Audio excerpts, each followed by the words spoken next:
Oke, kita kembali bersama dalam acara Ayo Hidup Sehat.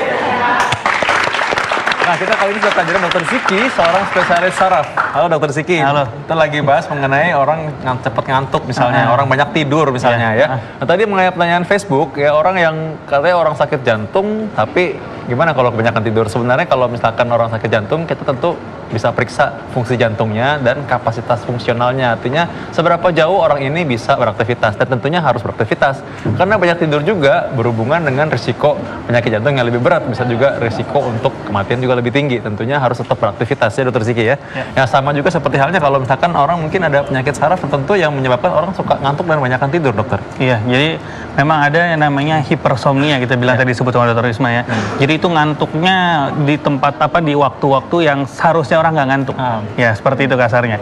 Tapi kalau kita bicara tentang tidur, ya kan, itu adalah suatu mekanisme tubuh atau ada fisiologisnya, ada setelannya, ada settingannya yang memang normalnya orang tidur seperti ini, ada tahapannya. Nah, kadang tahapannya ini yang mekanisme tidurnya ini yang terganggu. Nah, mengenai tahapan-tahapan ini kayaknya menarik nih. Kita harus segera ke LCD. Coba kita lihat ya. Dr. Ziki, di sini nih kita lihat gambaran otak nih. Dan kita lihat bagaimana otak ini sebenarnya punya ritme sendiri ya dokter ya? Betul. Jadi kalau kita bicara tidur, sebenarnya tidur itu nggak cuman kita merem terus tidur udah blank, nggak gitu ya.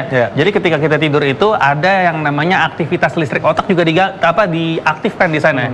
Kesannya kita tidak berpikir apa-apa, tapi otak itu tidak pernah berhenti bekerja ya. Bahkan ketika tidur pun. Jadi ketika kita tidur itu, ini adalah 3 tempat yang sering aktif atau terlibat ketika kita sedang tidur. Yaitu yang namanya korteks oksipital, ada yang namanya corpus geniculatum, dan ada yang namanya pons. Ini apa? Ini adalah titik-titik tempat mengatur zat kimia yang diperlukan ketika tidur. Jadi normalnya gini, kita bisa bangun karena ada zat kimia di otak namanya neurotransmitter yang bisa mengeksitasi, membangunkan kita, sehingga kita jadi jadi sadar penuh, merangsang gitu ya, merangsang. Ya, ya. Tapi di satu sisi ada zat kimia yang menginhibisi atau menekan. Ya, ketika yang menekan lebih dominan, maka akan terjadi proses yang namanya tidur. Dan ketika tidur itu juga, contoh dari gambar ini ya, ini kenapa di daerah belakang kena, ini adalah untuk mekanisme mimpi pun bisa dari sini. Ya, jadi pusat penglihatan itu ada di daerah belakang yang namanya occipital cortex ini, pusat penglihatan yang normalnya kalau kita ngelihat akan diterjemahkan di sana.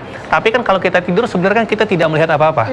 Nah, tapi ketika kita tidur yang namanya geniculate ini, dia akan mencetuskan suatu rangsangan yang berupa mimpi yang akhirnya diterjemahkan di otak bagian belakang. Oh, itu jadi makanya kalau orang mimpi kesannya nyata ya. Seolah-olah melihat, padahal kan orang tidur merem ya. Nah itu, jadi alasannya seperti itu.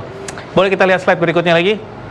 Dan sebenarnya orang itu punya irama sirkadian ya dok. Jadi betul. Ada waktunya di mana dia memang terjaga, ada waktunya di mana dia memang cenderung untuk mengantuk. Betul. Oke dok. Dan irama sirkadian itu tadi terkait dengan detak jantung dan segala macam ya. Ini yang sering terjadi pada orang yang sering mungkin pilot ya. Jadi ada jet lag seperti itu ya. Oke. Ini adalah tahap tidur, boleh kita lihat sini ya. Jadi ini secara gampangnya orang tidur itu memiliki 2 tahap. Ada yang namanya tahap non REM. REM itu adalah gerakan matanya cepat gitu ya. Kalau REM ini gerakan matanya cepat. Jadi ada yang tidak bergerak matanya, ada yang bergerak matanya.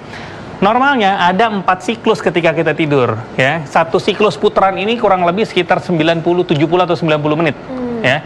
Dan selama tidur malam bisa berulang siklus ini sekitar 4 sampai 5 kali. Dok, dan kalau saya lihat gambar kayak gini, saya juga pengen tidur sih kalau baca nih. Gampangnya gini, ada fase yang matanya tidak bergerak, itu namanya N1, N2, N3. Di sini kadang ada, kita lihat gambar sebelah sana tuh. Yang gini ya? Ya, mungkin kalau kita baru mulai tidur kayak ada perasaan kayak jatuh. Nah, gitu kan ya. Rasanya kayak jatuh. Nah, itu adalah kita masuk fase tidur yang ini. N1. Kemudian makin lama tidur, turun ke N2. Turun ke N3, semakin N-nya makin dalam sini, orangnya lebih sulit dibangunin. Dan dia biasanya nggak bergerak gitu dok? Ini masih bergerak.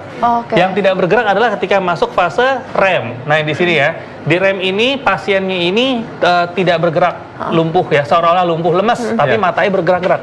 Nah disinilah kita bermimpi. Ini normalnya. Nah pada kejadian hipersomnia tadi terjadi miss di antara mekanisme ini. Ada tiba-tiba fase REM ini muncul di saat kita lagi aktivitas. Aktivitasnya lagi kerja, nulis, tiba-tiba muncul fase ini di listrik. Jadi tiba-tiba matanya langsung bergerak-gerak dan mimpi gitu langsung dok? Tidur, langsung jadi istilahnya sleep attack. Nah, ini berarti ada gangguan kelainan di otak sebenarnya. Itu kalau gangguannya di otak ya, Dokter Ziki ya? Iya. Kalau berarti untuk yang primer, kalau yang sekunder apakah mengalami hal yang sama? Kalau yang sekunder mengalami hal yang sama. Tapi biasanya itu diulang lagi. Misalnya kayak tadi Dokter Risma bilang, misalnya gulanya kerendahan, akhirnya oksigen ke otaknya berkurang. Nah, di situ mulai terjadi tidurnya, malah bisa dikatakan bukan tidur ya, bisa jadi terjadi penurunan kesadaran, bisa jadi. Iya, nah, karena kan sebenarnya mereka bukannya tiba-tiba ya, itu sesuatu yang bertahap, terus menerus gitu loh, sepanjang hari. Kalau memang dia gulanya kurang dari pagi, ya dia dari pagi udah ngantuk, tapi makin rendah gulanya, makin dalam lah dia tidurnya. Dan gitu. bisa jadi malah jatuhnya penurunan kesadaran, bukan fase tidur. Kalau yang berat ya gitu. Dan untuk membuktikan tidur ini sebenarnya ada alat namanya polisomnogram ya. Jadi dilakukan pemeriksaan aktivitas listrik di otak, kemudian nafasnya, kemudian jantungnya, segala macam itu dilihat nanti. Nah, kapan nih indikasinya orang perlu periksa hal seperti itu? Kalau orang perlu periksa itu adalah ketika orang ngerasa dirinya mengalami gangguan tidur, entah sering mengantuk misalnya ya. Kemudian kalau udah bangun tidur kok merasa nggak pernah seger. Ya, ngerasa kok makin pegel gitu ya. Itu bisa terjadi misalnya karena ada gangguan jalan nafas ya, misalnya sleep apnea gitu ya. Itu penting untuk kita bahas nanti ya. Itu, jadi itu setiap ada gangguan tidur nggak ada salahnya atau sebaiknya dilakukan sleep test. Karena gangguan tidur ini lama-kelamaan akan menyebabkan banyak hal, bisa ke metabolik tadi Dr. Risma bilang, dan yang paling bahaya adalah bisa menyebabkan gangguan di pembuluh darah di kemudian hari. Oke. Baiklah, kita duduk, kita bahas lagi lebih lanjut di dalam ya. Menarik banget nih mengenai gangguan tidur tadi, Dok. Terkait mengenai sleep apnea tadi, berkaitan dengan penyakit jantung. Tadi kan di Facebook udah tanyakan nih, kok orang yang misalkan dia punya penyakit jantung, yang saya nggak tahu sih penyakit jantungnya apa, Ibu mestinya kalau bisa segera periksa supaya nanti bisa ketahuan penyakit jantungnya model apa, karena ada gagal jantung, ada orang yang setelah serangan jantung, tentu pengobatannya beda. Dan sebenarnya orang seperti itu harus dilatih untuk tetap bisa beraktivitas supaya nggak cenderung tidur terus ya, Dok. Tadi mengenai sleep apnea tadi sama Dr. Risma juga sempat dibahas tuh sleep apnea ini. Bisa ceritakan lebih lanjut mengenai sleep apnea tadi itu? Jadi sleep apnea itu kan sebenarnya bahasa gampangnya adalah mendengkur ya. Tapi mendengkurnya bukan mendengkur biasa, tapi mendengkur di sini ada fase tidak bernafas. Nah, ini penting nih. Banyak orang mungkin ketika tidur katanya yang ngomong itu pasangannya bilang, "Ini kalau tidur ya, Dok ya." Suka tiba-tiba gitu, tiba-tiba kebangun aja ya, kayak indahnya ketelan katanya gitu. Iya, jadi mampet biasanya karena satu bentuk anatomi ya. Yang kedua obesitas. Yang ketiga bisa ada karena gangguan di daerah THT bisa jadi ya. Itu jadi secara normal ketika kita tidur tadi fase yang REM tadi kan otot semua melemah, termasuk otot di saluran nafas ini. Yang di situ yang dikhawatirkan lidahnya jatuh ke belakang sehingga mampet. Jadi kita nggak ada fase tidak bernafas. Nah, itu yang jadi masalah. Nah, mungkin masyarakat penasaran nih, Dok, kalau misalnya menemukan kasus seperti itu, apakah harus langsung dibangunin atau gimana? Sebaiknya dibangunin ya. Karena kan kita nggak tau berapa lama. Dan kalau terus-terusan dibangunin terus atau gimana? Iya, kalau terus-terusan harus segera dilakukan sleep test tadi. Sleep test tadi. Mungkin salah satu yang bisa digunakan adalah tidurnya jangan terlalu flat ya, jangan terlalu rata gitu. Karena dengan kita agak sedikit pakai bantal yang agak tinggi, itu penutupannya jadinya tidak total gitu loh. Tapi memang itu harus ke dokter sih. Dan karena ke samping tidurnya kan kalau ke samping bisa miring. Itu memang terapi satu-satunya memang harus dilakukan operasi ya, mau nggak mau ya. Kalau emang yang berat sekali itu harus dioperasi.